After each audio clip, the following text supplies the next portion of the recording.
Assalamualaikum warahmatullahi wabarakatuh. A'udzu billahi minasyaitonir rajim. Bismillahirrahmanirrahim. Wa bihi nasta'inu ala umurid dunya waddin. Wassalatu wassalamu ala asrafil anbiya'i wal mursalin wa ala alihi wa ashabihi ajma'in. Amma ba'du. Allahumma shalli ala Muhammad wa ala Muhammad walhamdulillahirabbil alamin.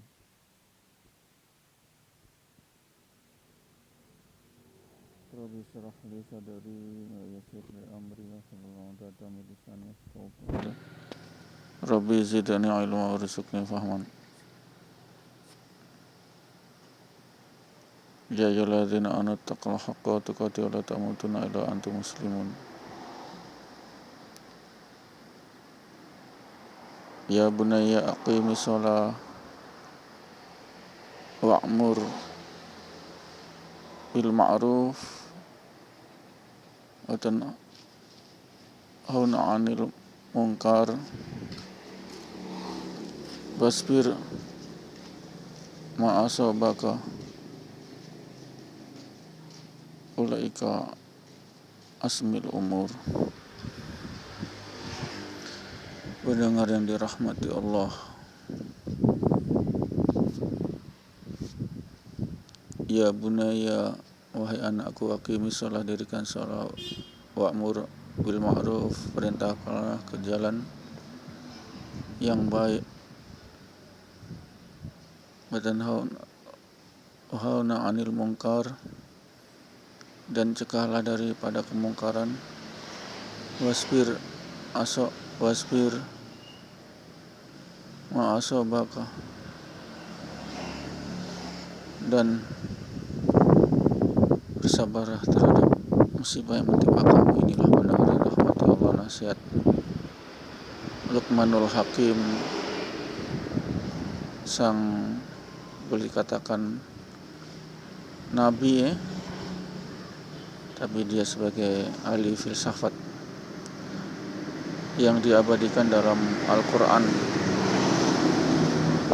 menasihati anaknya untuk menegakkan sholat 5 waktu di masjid, menyuruh kepada kebaikan, mencegah kemungkaran, dan bersabar atas segala musibah yang menimpa kita. Inilah perkara yang sangat diutamakan. Ulaika asmil umur. Pendengar yang dirahmati Allah, itulah nasihat agung yang pada hakikatnya adalah dia menasihati seluruh umat Islam, seluruh kaum muslimin muslimat, perkara yang sangat penting, menegakkan sholat, menyuruh ke kebaikan, mencegah kemungkaran, dan sabar atas segala musibah. Inilah sabar terhadap musibah kita lagi diterpa bencana pandemi COVID-19, corona virus yang masih merajalela, yang diawali sebelum kita memasuki bulan puasa tahun ini yang lalu, sehingga kita bersabar dalam kondisi diuji musibah corona. Kita melakukan ibadah puasa pada bulan yang lalu. Maknanya supaya kita bersabar atas segala musibah, karena musibah itu datangnya dari Allah. Tentu kita sebagai manusia yang beriman tidak meminta datang musibah, tidak, semua orang pun tidak minta datang musibah. Cuman kenapa musibah datang, itulah sebagai peringatan ataupun juga pengukuran dosa-dosa kita dari musibah itu, sehingga kita nol dosanya, masuk surga tanpa hisab. Ini tujuan Allah. Allah itu maha baik. Kalaupun Allah mendatangkan musibah, tentunya tujuannya baik, yakni menggugurkan dosa-dosa kita. Itu sebagai filsafat agung daripada filsafat Al-Quran dan Al-Hadis. Jadi Allah itu maha baik, Allah itu maha suci. Batal keimanan kita, jadi musyrik kafir bila kita melaknat Allah, menjelek-jelekkan Allah dengan sifat yang tidak sepantasnya kita sematkan pada Allah. Itu sehingga Allah kita tempatkan sebagai zat al-bir, al-baru, Allah al-baru, Allah al-bir, yakni Allah maha baik. Husnuzan kepada Allah, baik sangka kepada Allah. Itulah hidup kita, husnuzan kepada Allah. Salat itu senantiasa meminta kepada kebaikan Allah, rahmat Allah. Tanpa rahmat Allah kita akan jadi orang-orang yang merugi, kena azab bencana. Itu tanpa rahmat Allah kita bisa bernafas.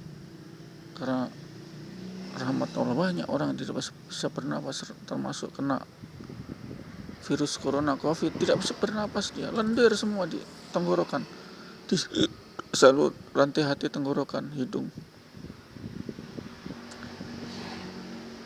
sehingga terperap nafasnya, mati. Itu penyebab daripada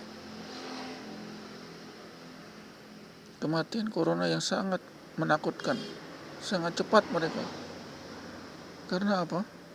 Karena terperap ini saluran pernafasan. Karena rahmat Allah pula lah kita bisa bernapas dengan enak, dengan nyaman, dengan enjoy. Karena rahmat Allah pula kita dapat rezeki, dapat harta, amwal, dapat istri yang mengerti, istri yang pendiam, penurut. Itu karena rahmat Allah juga. Kita syukurilah itu sebagai bekal kita untuk hidup yang semakin bertakwa. Ini pendengar yang rahmati Allah. Sehingganya doa kita senantiasa minta kebaikan dari Allah, minta keberkahan, kebaikan, semua yang baik-baik kita minta kepada Allah. Karena Allah kita tempatkan sebagai zat al-baru, al-bir, zat yang maha baik. Baik semua, Allah itu baik. Bayangkan, Allah menurunkan musibah, Allah itu maha baik supaya kita itu digugurkan dosa kita semua.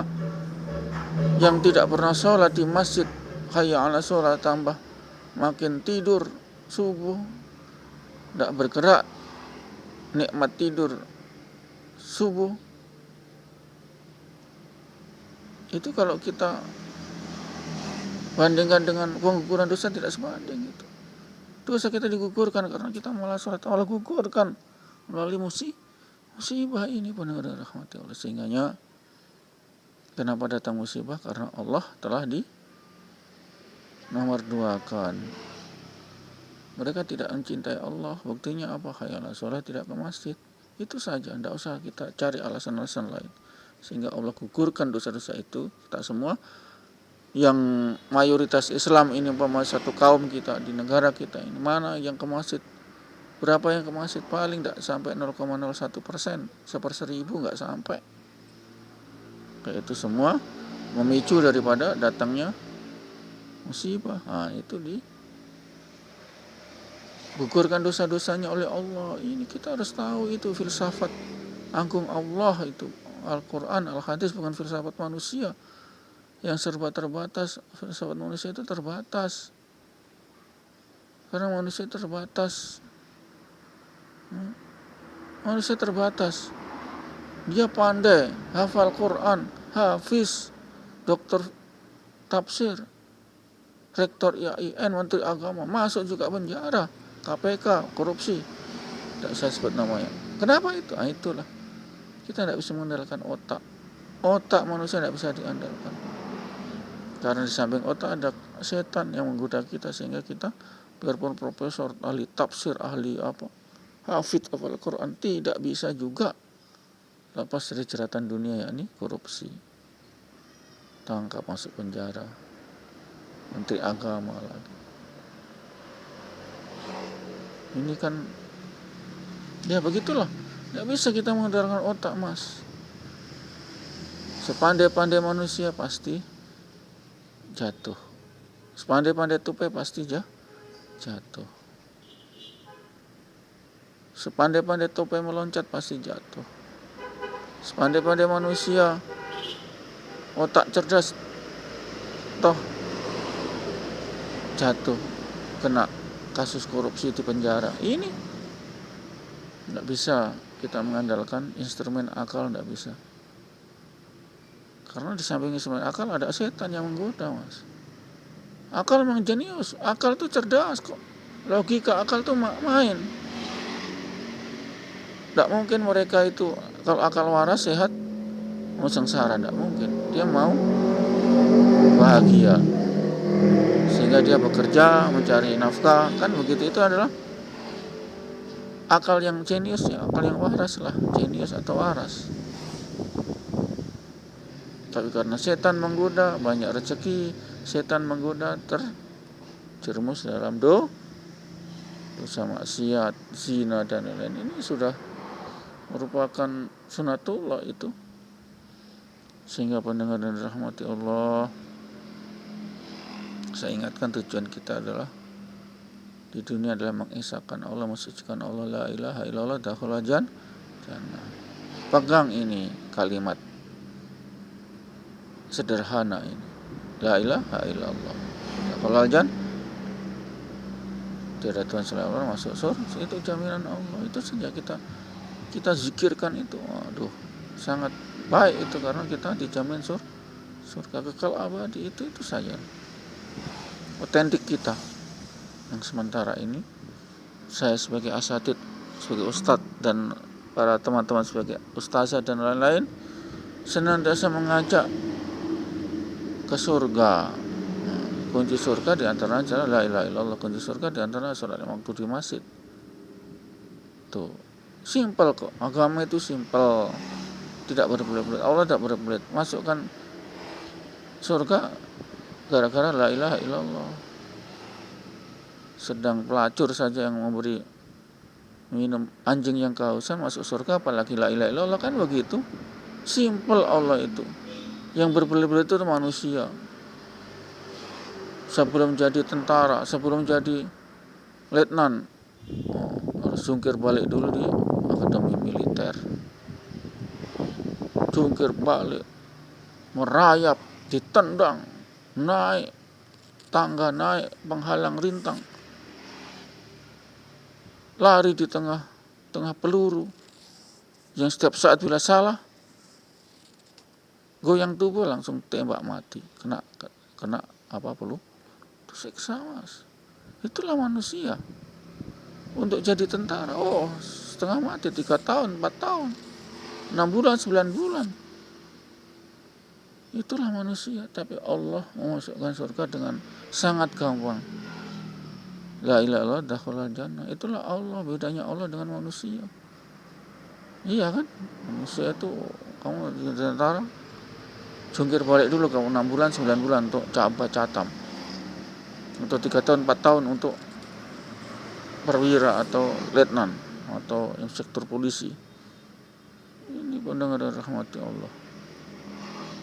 Jungkir balik dulu, bos. Merayap, ditendang, salah dihukum, push up. Aduh, setengah mati itu kalau manusia. Untuk jadi sukses dunia saja begitu. Ini pendengar dan rahmati Allah, sehingganya kita senantiasa mengharap kemurahan Allah. Allah itu maha pemurah, murah Allah. Asal kita tahu menjaga adab kita terhadap Allah. Adab kita terhadap Allah pertama, kalau kita dengar azan ke masjid, itu adab pertama lah. Berarti kalau kita dengar azan di masjid tidak ke masjid sholat berjamaah, berarti kurang, tidak beradab itu terhadap Allah. Ini pertama itu. Kita jaga adab kita kepada Allah, maka Allah akan jaga kita. Adab yang otentik kita apa? Sholat 5 waktu, dengar azan ke masjid, itu saja dulu. Tidak usah yang perkara yang berbelit-belit sufi apa itu. Torikot Naksabandiyah, torikot ya enggak usah dulu lah. Ini jalan torikot itu jalan khayalan sholat ke masjid itu torikot, Mas. Jalan torikot itu bukan yang cuma zikir, la ilaha illallah, bukan cuma itu. Allah juga tidak mewajibkan sepanjang waktu kita zikir. Paling 5-10 menit sholat di masjid itu Allah tuntut, itu hak Allah terhadap makhluk manusia. Kalau tidak ada itu Anda jadi kafir. Kafir memang, pembedaan antara kafir dan muslim ada sholat waktu di masjid itu kafir. Loh iya, masjid kenapa? Sunnah Nabi. Kamu ngaku Nabi tidak pernah lakukan setiap hari enggak? Sunnah apa yang dilakukan? Tidak ada. Maka ditolaklah nanti di akhirat, di yaumil hisab, dan diseret. Bukan umatku. Kaki tidak pernah bersaksi, saya tidak pernah melangkahkan dia ke masjid. Kaki bersaksi, sudah panggil malaikat Malik, hajar ini manusia di neraka, hajar sampai selama-lamanya, sampai kekal abadi di dalam neraka, dihajar karena tidak diakui oleh Muhammad. Mana kakimu ke masjid? Sunnahku yang utama adalah sholat 5 waktu di masjid. Memakmurkan masjid saja kagak, masjid pun tidak bersaksi, tidak bisa berlantai masjid. Saya tidak pernah diinjak. Bukan ini, bukan Muhammad. Panggil itu malaikat Malik, seret mereka ini ke, siksa mereka ini ke neraka. Kalau diakui kaki ya sudah, kaki ya ini sering ke masjid ini, lantai masjid jadi saksi. Sudah panggil itu malaikat Ridwan, gendong ini, bukan diseret tapi digendong ini manusia ini yang memakmurkan masjid ini ke surga penuh hikmat kekal abadi. Begitu. Tidak usah kita bermuluk-muluk kepada Allah, berbelit-belit begini. Tidak, Allah itu sangat simpel. Cinta Allah, ayolah sholat ke masjid, itu saja kok. Jalan ke surga gampang, nggak berbelit-belit. Harus tidak ke masjid pun nggak harus bawa dupa, bawa kembang, bawa kemenyan, bawa 1/10. Enggak, cuma bawa hati, bawa pakaian yang bersih menutup aurat, itu saja kok. Kalau yang lain bawa dupa, bawa kembang bunga, bawa sesaji, bawa ini, bawa itu, aduh habis uang. Kalau umat Islam tidak bawa apa-apa. Mereka yang agama itu bawa 1/10 kepada pendeta, itu. Kalau tidak bawa 1/10 melotot pendeta. 1/10 dari gaji, Mas. Islam enggak begitu. Islam ke masjid lah. Tidak bawa uang, tidak. Kalau ada uang ya masukin celengan masjid kan, begitu. Ini pendengar yang dirahmati Allah, sehingganya kita paham. Hakikat diciptakan manusia itu adalah wa ma khalaqtul jinna wal insa illa liya'budun, dan tidaklah kami ciptakan jin dan manusia kecuali untuk menyembahku. Ibadah sholat 5 waktu di masjid enggak lama, 5-10 menit kok, enggak lama, Mas. Coba bayangkan kaum Bani Israel ibadah sabat hari Sabtu 24 jam, Mas. Mereka zikir di masjidnya mereka, enggak bisa keluar, enggak bisa kentut, enggak bisa buang air. Kalau buang air kena kafarat. Bayangkan 24 jam, Mas. Mampu kita? Tidak akan mampu. Jangan 5-10 menit saja gak mampu, apalagi ini 1 hari full 24 jam. Itu ibadahnya Bani Israel. Di luar itu dia bebas melakukan usaha dunia. Tapi hari Sabtu jangan sampai tidak di hari Sabtu jadi kera semua. Allah jadikan kera yang tidak sholat ibadah hari Sabtu. Betul ini. Semua kisah ini ada dalam Al-Quran. Mau kita begitu? Kita akhirnya sholat tidak ke masjid terus jadi kera, mau? Allah masih sayang kepada umat Muhammad. Pembalasannya nanti setelah mati mereka di alam kubur, Allah siksa. Allah azab malaikat Munkar karena akhir. Di kubur disiksa sampai datangnya kiamat. Iya. Itu hadisnya ada, siksa kubur ada, Mas, ada hadisnya. Bukan suak ngomong. Ini ada hadisnya, siksa kubur ada. Siksa akhirat itu neraka. Itu. Siksa kubur masih. Nanti belum ini siksa neraka, masih siksa kubur. Orang-orang yang durjana, orang-orang yang kafir, orang-orang yang menyekutukan Allah, menuhankan manusia, menuhankan sapi, menuhankan kerbau, menuhankan matahari, semua nanti dihimpit bumi, dihajar oleh bumi, dihimpit itu di alam kubur ini. Orang-orang yang kafir pakai jas ketika mati dihimpit bumi, nanti dia ajar, tidak terima itu bumi. Karena apa? Mereka menuhankan selain Allah, tidak akan menerima bumi, Mas. Sehingga bumi dihajar, dihimpit, dihajar, dihantam oleh batu ini, ditindis batu bumi ini. Mereka diseksa itu, biarpun pakai jas ketika mati, diseksa nanti. Karena mereka telah kafir, laknat, kurang ajar mereka, brengsek, menuhankan manusia. Menuhankan manusia. Itu Allah ahad, Yahweh ahadu, Ilahim ahadu, jelas itu. Bani Israel itu satu Tuhannya, Yahweh, Allah ahadu, Ilahim ahadu. Bani Israel itu sama juga Islam, Tuhannya satu.